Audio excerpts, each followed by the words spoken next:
அமைச்சர் என்ற முறையில் இந்த மாமன்றத்தில் மதிப்பிற்குரிய எதிர்க்கட்சி தலைவர் அவர்கள் சொன்ன சில செய்திகளுக்கு சில வரி விளக்கங்களை உங்கள் மூலமாக வழங்க விரும்புகிறேன். தன்னுடைய பேச்சிலே மாண்புமிகு எதிர்க்கட்சி தலைவர் அவர்கள் சில விளக்கங்களை ஆக்கப்பூர்வமாக ஆதாரத்தோடு கூறியிருந்தால் அதை குறிப்பெடுத்து அதன்படி இந்த தமிழ்நாடு அரசு தன்னுடைய திசைவழி போக்கை சரியான முறையில் செலுத்திக் கொள்ள தயாராக தான் இருக்கிறது. நான் முதல்வன் திட்டத்தை முடக்குவதற்கோ மாற்றுவதற்கோ எங்களுக்கு எந்த திட்டமும் இல்லை. ஆனால் சில விஷயங்களை தெளிவுபடுத்த வேண்டும். 40 நாள் விரதம் முடிப்பது போல 40 நாட்கள் ஆட்சியை இந்த தாவேக அரசு நிறைவு செய்திருக்கிறது. இந்த 40 நாட்களும் பார்த்து விட்டேன், ஏமாற்றம் மட்டும்தான் மிச்சம் என்று அவர் சொன்னார். ஆனால் மக்கள் திமுகவினுடைய 40 நாள் அல்ல 5 ஆண்டுகளையும் பார்த்துவிட்டு அந்த வந்த ஏமாற்றத்தால் தான் இப்படி ஒரு தீர்ப்பை எங்களுக்கு வழங்கி இருக்கிறார்கள். ஆளுநர் மகிழ்ச்சி, அமைச்சர்கள் மகிழ்ச்சி, ஆளுநர் மகிழ்ச்சி என்றெல்லாம் சொன்னார். இந்த அரசில் தமிழ்நாடு மக்கள் மகிழ்ச்சியாக இருக்கிறார்கள் என்பதை தான் இன்றைய சட்டமன்றத்தினுடைய போக்கு காட்டுகிறது. நான் முதல்வன் திட்டத்தை பொறுத்தவரை தமிழ்நாடு முழுக்க இருக்கக்கூடியவர்களை நான் முதல்வன் என சொல்ல வைத்துவிட்டு ஒரே ஒரு குடும்பத்தில் மட்டும் முதல்வர்கள் வந்து கொண்டிருக்கின்ற போக்கை மாற்றுவதற்காக தான் இப்படி ஒரு சட்டமன்றம் அமைந்திருக்கிறது.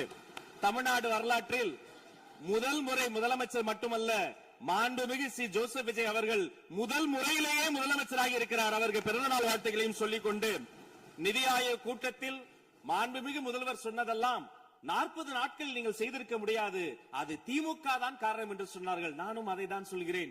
இன்று அவர் சொன்ன சட்டம் ஒழுங்கு, போதை பொருள் எல்லா பிரச்சனைக்கும் 5 ஆண்டு காலமாக அவர்கள் செய்த திமுக ஆட்சி தான் காரணமாக இருக்க முடியும் என்பதையும் சுட்டிக்காட்டிக் கொள்கிறேன். பள்ளி மாணவர்கள், ஒரு கல்வித்துறை அமைச்சர் நான், பள்ளி மாணவர்களினுடைய புத்தக பையிலே அன்றைய முதல்வர் ஸ்டாலின் படத்தை நாங்கள் போடவே இல்லையே என்று பெருமையாக சொன்னார். அப்புறம் ஏன் சார் லேப்டாப்ல மட்டும் அந்த படத்தை போட்டீங்க? நீங்க லேப்டாப்பில் போட்ட படத்தை எங்கள் மாணவர்கள் திண்ணர் வைத்து அழித்து விட்ட காட்சிகளும் சமூக வலைதளத்தில் பார்த்துக் கொண்டுதான் இருக்கிறோம். ஒரு வரியில் சொல்லுகிறேன், கோயில் பிரச்சனையை முத்தமிழறிஞர் டாக்டர் கலைஞரினுடைய வசனத்தையே சொல்கிறேன். நாங்கள் கோயில் கூடாது என்று சொல்லவில்லை, கோயில் கொடியவர்களின் கூடாரமாக மாறிவிடக் கூடாது என்றுதான் சொல்லுகிறோம். தூய்மை தொழிலாளர்களை இன்றே பார்த்து விட்டதாக முதல்வர் அவர்கள் முன்னாள் முதல்வர் பார்த்து விட்டதாக சொல்கிறார்கள். எங்கள் கேள்வியே அதுதான். 10 நாட்கள் ஒரு வாய் சாப்பிடாமல் உண்ணாணும் இருந்த போது நானும் எனது சகோதரர்கள் அண்ணன் ஆனந்தும் ஆதவும் போய் பார்த்தோமே. இன்று தூய்மை தேவதைகளை பார்க்கிற திரு ஸ்டாலின் அவர்கள் அன்னைக்கு ஏன் சார் பார்க்கல? ரிப்பன் மாளிகைக்கு அட்ரஸ் தெரியலையா? எப்படி போக வேண்டும் என்ற பாதை தெரியவில்லையா? தமிழ்நாடு எத்தனையோ திருடர்களை பார்த்திருக்கிறது. அலிபாபாவும் 40 திருடர்களையும் கூட பார்த்திருப்பீர்கள். அலிபாபாவும் பியூஸ் கேரிய திருடர்களையும் இப்போதுதான் எங்களுடைய மின்சாரத்துறை அமைச்சர் பார்த்துக் கொண்டிருக்கிறார். அதை குறித்த நடவடிக்கை எடுக்கப்பட்டுக் கொண்டிருக்கிறது.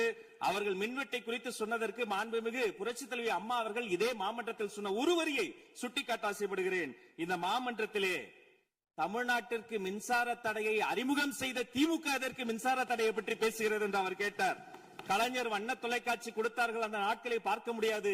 கலைஞர் வண்ண தொலைக்காட்சி கரண்ட் இல்லாம கரப்பு இல்லையா பிளாக் அண்ட் ஒயிட்டாவே போன அந்த காலங்களை எல்லாம் மறந்துவிட்டு ஆதாரம் இல்லாமல் உண்மைக்கு புறமான செய்திகளை மாமன்றத்தில் அவர்கள் சொல்வதை இதோடு நிறுத்திக் கொள்ள வேண்டும். நேரலையை குறித்து கேட்டார்கள். எனக்கு ஆச்சரியமாக இருக்கிறது. 3 ஆண்டு காலமாக ஒரு தொழில்நுட்ப கோளாறாக அன்றைய சபாநாயகர் நேரலையை இருட்டடிப்பு செய்து விட்டார். ஆனால் இன்று மாண்புமிகு சபாநாயகர் நேரலையை கொடுத்துக் கொண்டிருக்கிறார். அவருக்கு எங்கள் சார்பாகவும் நன்றியை கூறிக்கொண்டு விவசாயிகளை குறித்து இந்த மாமன்றத்தில் ஒன்று சொல்கிறேன். தமிழ்நாடு வரலாற்றிலேயே விவசாயிகளினுடைய சங்கத்தின் தலைவர்கள் மீது குண்டாஸ் போட்ட ஒரு சர்க்கார் திமுக சர்க்கார். ஆனால் அவர்கள் கண்ணீரை போக்க நாங்கள் போராடி கொண்டிருக்கிறோம். அரசு பள்ளிகளில் எந்த கட்சிக்காரர்களும், அது தாவேகாரர்களாக இருந்தாலும் சரி, பள்ளி மாணவர்களை தொந்தரவு செய்யாதீர்கள் என்று சொன்னதோடு மட்டுமல்ல, பெருமையோடு சொல்கிறேன், எங்கள் கட்சியினுடைய ஒன்றிய செயலாளர் அரசு பள்ளியில் சென்று ரீல்ஸ் எடுத்ததற்காக நேற்றைய தினம் கட்சியை விட்டு நீக்கியிருக்கிறார் என்னுடைய பொதுச் செயலாளர். சட்டம் ஒழுங்கு பிரச்சனையை பற்றி பேசுகிறவர்களுக்கு அண்ணா பல்கலைக்கழகம் நினைவுக்கு வரவில்லையா? அண்ணா நகரில் பெத்த பிள்ளைக்கு கொடுமை நடந்ததற்கு கம்ப்ளைண்ட் கொடுக்க வந்த அப்பா அம்மா மீதை அடித்து துன்புறுத்தியது நினைவுக்கு வரவில்லையா? யார் அந்த மேலிடம் என்று கேட்பவர்களுக்கு யார் அந்த சார் என்பது நினைவுக்கு வரவில்லையா என்பதை உங்கள் மூலமாக நான் கேட்டுக்கொள்கிறேன். இடையில் ஆங்கிலத்தில் ஒரு விஷயம் சொன்னார், to remain silent. I want to quote Walter. I may not agree with what you are saying, but I am ready to give my life to defend your right to say it. எதிர்க்கட்சிகளினுடைய கருத்துகளையும் அரவணைக்கக்கூடிய மாமனிதர் இந்த மன்றத்தில் முதல்வராக உட்கார்ந்து கொண்டிருக்கிறார். ஆக்கப்பூர்வமான விமர்சனங்களை சொல்வீர்கள் என்று பார்த்தால் திரும்ப அரசியல் விமர்சனங்களை மட்டுமே சொல்லிக் கொண்டிருக்கிறீர்கள். இந்த சோஃபா கதையை என்னைக்கு விட போகிறார்கள்? எங்கள் தலைவர் சினிமாவை விட்டாலும் அவர்கள் அட்லி என்கிறார்கள், புஷ்பா என்கிறார்கள், ஜுராசிக் பார்க் என்பார்கள் போல் இருக்கிறது. நான் ஒன்று சொல்லிக் கொள்கிறேன், அந்த சோஃபா அவர்கள் வாங்கியது, அவர்களினுடைய வசதி கருத்து வாங்கியது. மதிப்பிற்குரிய அண்ணன்களை நீங்கள் சிறுமைப்படுத்தக் கூடாது. ஆனால் ஒன்று உறுதி, எந்த காரணம் கொண்டும் பார்க்க வருகிற கூட்டணி தலைவர்களுக்கு மட்டும் பிளாஸ்டிக் சேர் போட்டதை போல சிறுமைப்படுத்தக்கூடிய கட்சி தமிழக வெற்றி கழகம் இல்லை என்பதையும் நேரத்தில் நான் தெரிவித்துக் கொள்கிறேன். சிங்க பெண்களை குறித்து அன்றே விரிவாக தெளிவாக அழகாக நான் கூறிவிட்டேன். சிங்க பெண்கள் இந்த நாட்டினுடைய தமிழ்நாடு அரசினுடைய பொக்கிஷம். அவர்களை குறித்து மீண்டும் மீண்டும் இப்படி சிறுமைப்படுத்தி பேசியதற்காக மாண்புமிகு பேரவைத் தலைவர்கள் அதை கண்டிக்க வேண்டும். சிங்க பெண்களை குறித்து இனி யாராவது தவறாக பேசினால் அதை அனுமதிக்க கூடாது. இப்படி தவறாக பேசியதற்காக அவர்கள் மன்னிப்பு கேட்க வேண்டும் என்று தமிழக வெற்றி கழகத்தினுடைய அரசு சார்பில் கேட்டுக் கொள்கிறேன். வாக்குறுதிகளை பற்றியெல்லாம் பேசினார்கள். பொதுவாக வாக்குறுதிகள் சர்வதேச அளவில் பொலிட்டிக்கல் பினாமினல் எப்படி உருவாகிறது?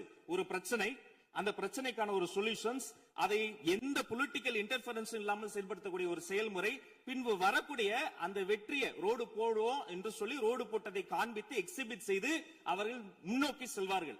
ஆனா இங்க பொறுத்த வரைக்கும் நாம தமிழ்நாட்டில் இதுவரைக்கும் ஆண்டவர்கள் பிரச்சனையை ஐடென்டிஃபை பண்ணி சொல்லவே மாட்டாங்க. ஏன் தெரியுமா? அந்த பிரச்சனையே அவங்கதான், அவங்களே அவங்களை ஐடென்டிஃபை பண்ணி எப்படி சொல்ல முடியும்? சரி, அதுக்கு பாசிபிள் சொல்யூஷன் சொல்லி பொலிட்டிக்கல் இன்டர்ஃபரன்ஸ் இல்லாம அதை செயல்படுத்த முடியுமா? ஒரு முனிசிபல் கவுன்சிலர் தொடங்கி மாண்புமிகு அமைச்சரினுடைய வீட்டில் இருக்கிறவர்கள் வரைக்கும் கமிஷன் மீது கமிஷன் அடித்து அந்த ப்ராஜெக்டே முடியாது. கடைசியில் எதை விளம்பரம் செய்வது? அந்த திட்டத்தினுடைய வெற்றியையா? எதை விளம்பரம் செய்வது என்றே தெரியாமல் தங்கள் தலைவரை, அதுவும் ஒரு குடும்பத்தை மட்டுமே வெறித்தனமாக விளம்பரம் செய்து செய்தி விளம்பரத்துறையின் கஜானாவை துடைத்து வைத்து சென்றிருக்கிறார்கள் என்பதையும் இந்த மாவட்டத்துக்கு தெரியப்படுத்த நான் கடமைப்பட்டிருக்கிறேன். இன்னும் ஒவ்வொரு வரியிலும் ஆக்கப்பூர்வமாக அறிவியல் பூர்வமாக எதையாவது சொல்வார்களும் நான் தேடி தேடி பார்த்தேன். அவராக 40 நாட்கள் தேடி பார்த்து ஏமாற்றம் அடைந்தார். நான் 40 நிமிடத்திலேயே ஏமாற்றம் அடைந்து விட்டேன். இதை சொல்ல வேண்டும் என்று சொன்னால் ஒரு நகைச்சுவை காட்சியில் சொல்வதை போல அதுல ஒண்ணுமே இல்ல, கீழே போட்டுருங்க. நன்றி சட்டப்பேரவை தலைவர் அவர்களே. எதிர்கட்சி தலைவரால் கூறப்பட்ட குற்றச்சாட்டுகளுக்கு மாண்புமிகு பள்ளிக் கல்வித்துறை அமைச்சர் அவர்கள் அவர் ஏற்புடைய வகையில் இங்கே பதிலளித்திருக்கிறார். பேரவையின் இன்றைய நிகழ்ச்சி இத்துடன் முடிவுற்றன. பேரவை மீண்டும் நாளை காலை 9:30 மணிக்கு கூடும். வணக்கம்.